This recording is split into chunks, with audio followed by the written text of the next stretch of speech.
Okay, so this is a video I'm quite looking forward to responding to. It's on the channel Trinity Radio and it features Braxton Hunter, who I'm quite fond of. I quite like Braxton. He seems like a nice guy. The kind of person who you might not share much in common in terms of religion or whatever, but I still think you could enjoy a beer with. He sometimes on his channel, have a look at the channel. Sometimes he's there on his own. Sometimes he has a co-host, Jonathan Pritchett, and they have, I think, a kind of good cop, bad cop thing going on. And Jonathan's a bit more abrasive, I think, than Braxton, but again, he seems a decent enough guy. But anyway, in this video, this isn't Braxton sat in his studio. This is Braxton actually at a conference, okay? And it's not any conference. It is the Rethinking Hell conference. And Braxton is one of the speakers at Rethinking Hell Conference 2022. So I wanted to respond to some of that, give my thoughts on it. But right from the outset, there's something kind of remarkable, worth remarking on, that the fact that we're having a conference specifically about hell. And why do Christians need a conference specifically about hell? Because they don't really know what hell is. Right, 2,000 years down the line, and they're having the same discussions as they've been for the past 2,000 years and seemingly will be for the next 2,000 years. God's so desperate for you to understand all these things so that you can make a free will decision, right, and accept him and avoid things such as hell, but he's still not managed to quite clarify for us what hell consists of. So on the one hand, it's kind of, there's a certain absurdity to me of having to have a conference this far down the line about hell. But at the same stage, I've got to put my cynical hat on here and say that as a society, as societies, if we really took hell seriously, there'd be a lot more than this conference. Right. I mean, America is supposed to be a much more religious country than here, where I live in the UK. And yet, even in America, this is about as far down the line as you go. This pretty low beat conference on hell.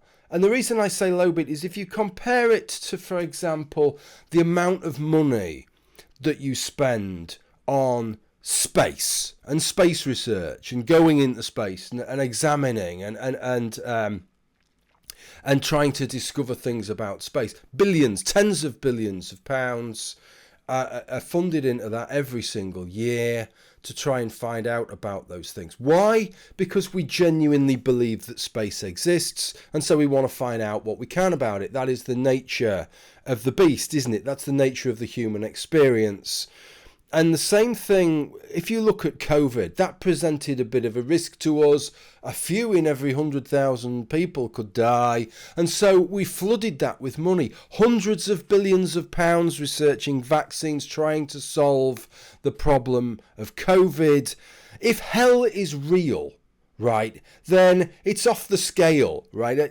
Literally, COVID is literally figuratively, I mean, in terms of scale, when I say literally, COVID is a molehill and hell is a mountain. It's going to affect every single one of us potentially going forwards, our children, our children's children. Whatever the nature of hell, it's potentially something that you really would want to avoid. And so it beggars belief that we're not spending tens or hundreds of billions just in the hope that science may be able, if it actually exists, if it's a manifest reality in whatever form, to be able to detect something about it and improve the bolus of knowledge that we have regarding hell. But nothing. It's just like, yeah, well, whatever. We'll just have a little chat about it. That doesn't suggest to me a society that's taking these ideas very seriously. I have to say, might be something worth considering that. Okay, so what I should do is then play you a clip of Braxton and then say a little bit more. Well, what might a conditionalist say? It's called conditionalism or conditional immortality because it's not as though, on this view, that you're just intrinsically immortal and going to live forever just by virtue of being a living soul. Only God is immortal, the conditionalist might say. And because of that, it's not as though you're going to live forever somewhere, and if it's not with God, it's got to be somewhere apart from God, and so where is it? It's for God so loved the world that he gave his only begotten son, that whosoever believes in him should not perish, but have everlasting life. You want everlasting life? Then you're in Jesus, get in Jesus. But if you want perishing or death, then you're not in Jesus and you'll die. So this was the first sort of really interesting segment for me. And let me just point this out so that you're not labouring under a misapprehension. This isn't necessarily what Braxton believes.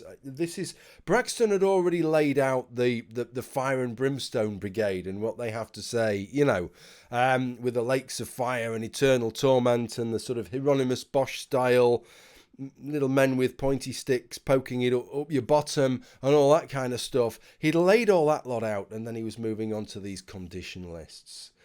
But honestly, none of this makes any sense to me. What is being outlined here, that effectively if you want to live forever, believe in God and get good with God. If you don't want to believe in God, if you don't want to live forever, then don't. It's kind of, that is known as bad politics. We understand that is bad politics. It's happening in the UK right now. Nicola Sturgeon is threatening that when it comes to, the courts wouldn't allow her to have, she wants to have a once-in-a-generation independence referendum for Scotland every few years, and the courts have said no. And so what she wants to do, or what she suggested, is that maybe the next Scottish Parliament elections, she will regard as a referendum on Scottish independence. But of course that's absurd. People vote for the SNP, her party, or don't vote for the SNP based on a whole slew of issues, not just on one issue, and it's unfair to have a manifesto with lots of different positions, but then suggest that your vote is really, you're only going to sort of evaluate it on the basis of one issue.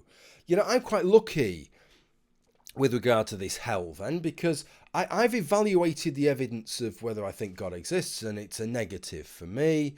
And just so lucky happenstance, I wouldn't want to live forever. I'd like to live for 1,000 years, 10,000 years, yeah, maybe. I don't know. I get a bit of a nosebleed when I start thinking of 1,000,000 years, 1,000,000,000 years, 1,000,000,000,000 years. It doesn't seem to be compatible with my humanity. Right, I know people in their 80s and 90s that have had enough. It's not just that their bodies are breaking down, that they've sort of experienced the sort of amount that's right for a human to experience. We've evolved to live for this length of time. I don't know. I'm sure that God could make me compatible with eternity, but I wonder how many changes that would involve. Is it really me? Would I be happy with it? It's such unknown territory. I'd be quite fearful of it. But I'm quite lucky, like I say, and I'm sure there are some people that do believe in God that would like to live forever. But what about those people who believe in God that wouldn't like to live forever? And those people that don't believe in God, they've made a fair and honest evaluation of the evidence, but they would like to live forever. So what's the suggestion here? That they just pretend, is God going to be fooled by that? He isn't, so he's just going to go along with the charade, is he? Well, that's fine, yeah, it's really, believing in me is really just a referendum on whether you or not you want to live forever, so that's fine, you went along with the charade, you live forever. It's an absurdity, isn't it? I mean, I don't want to criticise God here, right? But I'm not, am I? I'm not really criticising God because I don't believe in God. I've got it easy, right? I can just do whatever I can say to you whatever I think is the most rational. I'm not hamstrung by anything. It's harder for the Christian apologist. You've got this scripture. You've got to try and shoehorn some rationality into whatever was written down 2,000 years ago and the baggage of all the interpretations that's happened since. And I think that's really what I'm objecting to, isn't it? As far as I am concerned. Okay, let's move on to the next bit. What you might be tempted to think is, hold on, what if we have a view like eternal, like conditionalism, and we give up eternal conscious torment? That's not going to motivate people properly to get saved because they're not afraid enough of hell. Well, firstly, we don't decide what's true based on whether it's dreadful enough or too dreadful for someone to get saved. We decide what's true based on what reflects the nature of reality, and in these waters, that involves what Scripture says from our God. So I wanted to play this part because this was a part that I agree with Braxton on.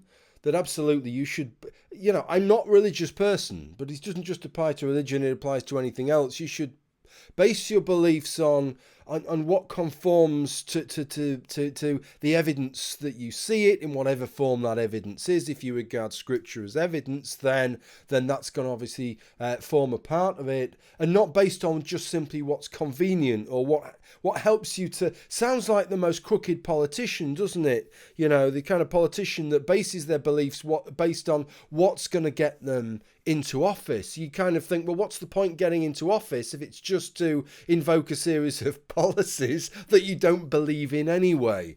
But people do this, and of course people have always done this with religion. There's a lot of aspects in Christianity in modern society where some of the changes, I'm really pleased that they've made them. It's kind of modernized and it's made people's lives easier. But it's been done in a cynical way. It's been done that the religious belief is conforming to the norms of society, not to what they actually believed. It's just a sort of their beliefs of convenience. God seems to change his mind to fit in with the whims of society. Jesus says what I said that he said about it'd be better for you to cut off your arm or cut off your leg or gouge out your eye and go to life that way than to go to hell with both, where the worm doesn't die and the fire is never quenched. Now, you might consider this a cop-out. No one can blame you for pointing to the words of Jesus. But next I say, now this is what Jesus says about Gehenna. Now, you might say out there, well, yeah, but what if hell isn't actually that way? What if this is imagery, or what if this is metaphor, as David Bentley Hart thinks some of that is? And some here, they're conditionalists even, don't necessarily think it means that. But what if it's metaphor? What if it's imagery? Or what if Jesus is trying to reference something? Or what if ultimately what we're talking about is death, and it's not going to be forever and ever and ever? So, okay, before I give you my thoughts on that and the sort of central thought that I have with this video and this subject, I should probably just sum up what Braxton's ultimate conclusion, his punchline was that it shouldn't really matter which sort of theoretical instantiation of hell you have. The point is that they're all bad. They're all something to try and avoid, and that's the point, right? The hell, it shouldn't really matter the specifics of hell. I mean, it does matter. It matters a lot to me whether I boil in a lake of fire or I just cease to exist. But hey, the point is that let's not worry about that. Let's not invest tens or hundreds of billions to try and investigate which it actually is. No. Let's just assume it's something bad. So that's ultimately Braxton's point. How that fits into his earlier point about not conforming your beliefs to convenience, I'm not exactly sure. If you don't do that, then I don't really know what the whole point of hell is in that respect, or considering hell is in that respect, because it shouldn't really impact on anything else, because all your other beliefs and positions have been informed evidentially, not by the fear of, well, I'm going to conform my beliefs to avoid this bad outcome of hell. But the bit that I wanted to talk about was just how absurd this all is. The passage that Braxton's just read out about chopping off your limb and the worm and all this kind of stuff. I mean, it's all so cryptic, isn't it? It reminds me of an old 1980s game show in the UK called 3-2-1 with Ted Rogers. And Ted Rogers would read out one of these really cryptic clues, and the people had to guess.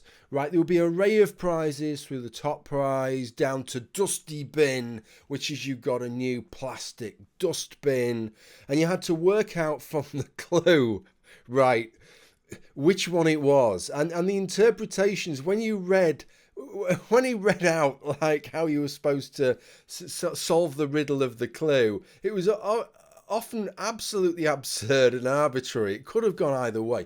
I'll give you an example. Rejection here. The large wishbone, of course, brought in by Sonny Hayes. What did you think it was, Tommy? Well, we hope it's the bin. You hope it's the bin? No, That's what you think. Okay, well, let's see what it said again. He said, take one that never changes, add a pub and a precious stone. Bring them all up to date, and now you're on your own. Okay, you really are, aren't you? First of all, let's see. Where are we? Ah, yes. Take one that never changes. Well, that could be a dusty bin, which, of course, this is where you might throw a wishbone. Had a pub and a precious stone. Well, it doesn't point to dusty. Bring them all up to date, and now you're on your own. Well, what about the wishbone? Sonny said a large wishbone. So, what might a large wishbone come from? Something larger than a chicken. Turkey, maybe? One that never changes is a constant. A pub can also be an inn. There's a lot of precious stones, but how many go with Constantine? How about Opal? Yeah, Constantinople, up to date, the pride of Turkey. You've rejected a 3-2-1 holiday. Take a look. So that clip's just perfect for me. You've no real hope of ever discovering exactly what was intended by the clue to any degree of certitude. You might stumble across the answer, but you'll never know that that was the answer. And with God, no clarification is ever forthcoming. It's just a right kick in the teeth for humans, isn't it, really? 2,000 years ago, he couldn't stop himself speaking, could he, God? It was just one piece of information after another. I mean, he didn't speak to us directly. Generally, he spoke through other people, and they wrote it down, apparently. But then all of a sudden, he just clammed up. He just sort of got a little bit shy, and he's not said anything since. And it wouldn't be so bad, right, if he'd been a little bit clearer back in the day. That would have helped. I mean, again, I don't want to put myself above God, but maybe God is just on this one issue. Maybe God I'm trying to cut him some slack. Maybe Aramaic and Hebrew, they're not his native languages, English is my native language, but I think I could have done a better fist of it. If I wanted to tell my people something, I'm God, I want to tell, and I desperately want them to know that information, right? They need to know that information. It's something that I want to get across to them. I want them to be clear on that, and then I want them to be able to make a decision and to worship me or not worship me, right? Then I think I'd make a bit of a better fist of it than that, quite honestly. That it should be so ambiguous. And then the absurdity is, he just sits there then for like 2,000 years. In 100,000 years' time, Braxton, your descendants, right, will still be having the same discussion. Is that not absurd? If this is something that's really critical that God wants us to know about, and yet, imagine this, we're all sat in this room, Braxton, you're in the corner, Braxton God, in the corner, and you can't stop talking, telling me and my friend different stuff that we need to know. And one of the things you tell us that pairs are the best, right? Pairs are the best. And you tell us all this stuff, and then at the end of it, it's like, right, off you go. Told you all you need to know. And I'm like, yeah, okay, Braxton, let's do what Braxton says. Pears are the best. They are the best type of fruit. Very best type of fruit. And my colleague, I think you're misinterpreting Braxton there. Braxton's telling us that pears are the best thing altogether. Right, so that's what we go with, and it just goes on and on and on, and we keep having this discussion, and we're not getting anywhere. But you don't say anything. The amount of time that's wasted with us discussing whether pears are just the best fruit or the best thing forever, and eventually we have kids, Braxton, and they join in the discussion, and then one of them eventually says, well, maybe he doesn't mean either of those things. Maybe Braxton, who's just sat in the corner there smiling at us, maybe what he really means is that it's just figurative. Right, he just means that, pears are pretty good, right? They're not actually even the best fruit, but it's just a thumbs up for pears. And so that we now add that into the mix, and we just go on and on and on again, still discussing pears. It must be really important because you told us stuff we need to know, but you won't clarify it. So we just keep chewing through it, and then I end up with some grandkids, and they get involved in the discussion. And one of them adds, he says, I think you've all been misinterpreting it. I think when he says pears are the best, he means having a couple of something, like a pair of boobs. You wouldn't just want one boob, you want a pair of boobs. It's just better that way, right? Maybe that's what he's trying to say. Pears are the best. It's just but you don't say it, you just sit there in the corner. It would be an infinitely small act. God is omniscient, omnipotent. For him to just clarify these things would be an infinitely small act. And it makes no sense. If these are things that he wants us to know, why would he do that? It's just, you're not going to get anywhere on this. In 10,000 years, 100,000 years, 1,000,000 years, if Christianity is still around, it's still going to be having these same conversations, because there's no way you're not suddenly going to decipher something because it's ambiguous. It is at root ambiguous. It's not poor interpretation, it's ambiguity. God must have known it was ambiguous. That's what makes it all so absurd. You have this cosmic, incredible, infinite intellect, desperate for us to know these things. We need to know them, and it's all just so difficult, diffuse, amorphous, the information. It's just like, and it leads to wars. It leads to people killing one another because of the ambiguity. It will lead to people going to hell because the ambiguity leads people to reject it. I mean, I understand the perspective of a Braxton who's grown up with this. I just want to try and give a perspective and say this is just how it looks from the outside, these discussions. The fact you're even having to have them in the first place is a manifest absurdity. That in itself rings alarm bells for me. Okay, that's it. I hope this video has been of some value. Braxton, if you've watched it, I hope you found it entertaining, and I hope you keep well. Same to everybody else. Thank you for watching. If you've got anything to say, really interested to hear your thoughts. Bye for now.